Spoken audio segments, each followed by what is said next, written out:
Hey friends, thanks for joining us here at Non-Toxic Home. If you're new here, I'm Leanna, my husband's Dave, and we do all of the things. We built our own house for the most part. We did have some help to get it done. At the end, in the middle of a 6-acre woods, it's a non-toxic home, it's a healthy home.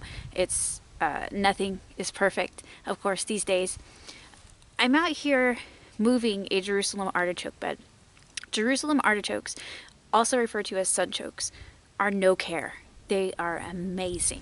I'm working on harvesting them sort of right now. I'm just moving the bed. And look, I did absolutely nothing all year last year. I planted them and that's it. I ignored them for the rest of the year. And look what I got. Now I'm going to, like I said, I'm going to move these. They do overwinter just fine. There's also some growing in the garden. They will take over your garden. But you know what? It's food. It's free food. It's super easy. No care. I can't stress enough. I do absolutely nothing for the Jerusalem artichokes. Sometimes in the winter, I will throw some rabbit bedding on top, and that's it. I don't do anything otherwise except for harvest them. Now, some people will say that you can't plant the seeds won't grow. This bed here, these grew from seeds. So I don't know why people would say you can't grow them from seeds, because you can grow them from seeds. Let's see here. I'm going to tilt this a little bit so you can see what I'm doing here.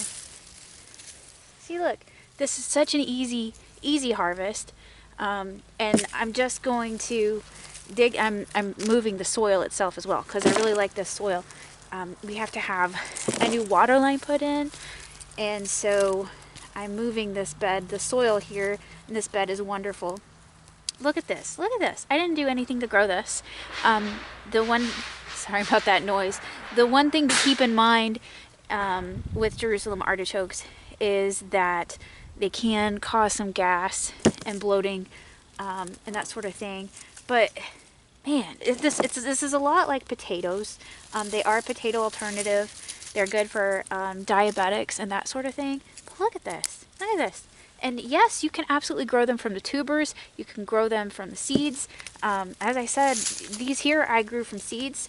I harvested the seeds myself from tubers that were already growing here. This is amazing. I just love getting food and not having to work to produce the food.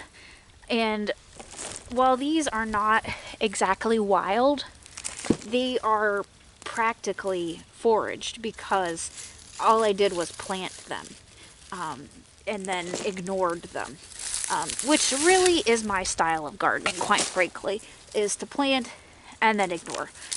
We don't have many gardening videos up, and quite frankly last year I didn't plant a lot. I really ignored the garden last year more than usual. That's just kind of my style, because I have health issues, of course. I'm a canary in a coal mine with environmental illness. But if you want like a survival crop that you don't have to worry about, go with Jerusalem artichokes. See if you can find anybody, perhaps on local gardening groups, that has grown Jerusalem artichokes. Try to get a few from them. Also, I've planted some from Azure Standard, which I'll link to below, and they grew just fine. And I believe that a few of these might be from Azure Standard, but most of them are not, that I planted. Most of them I planted from seeds and got food out of it. So hopefully this helps you to think outside the box a little bit. And you know, there are a lot of weeds as well. I talk about foraging a lot. I've got a post up about my favorite foraging books, and it's not just for our area. Our area is the Midwest. There are also foraging books. Is the one in particular for worldwide, which I find very interesting, very informative. Here's another one. There we go. Look at that. I didn't do anything for it. Didn't do anything. It just grows. And then they come back the following year. Just amazing how certain things, if you just leave it alone, here you go. If you just leave it alone, it'll grow.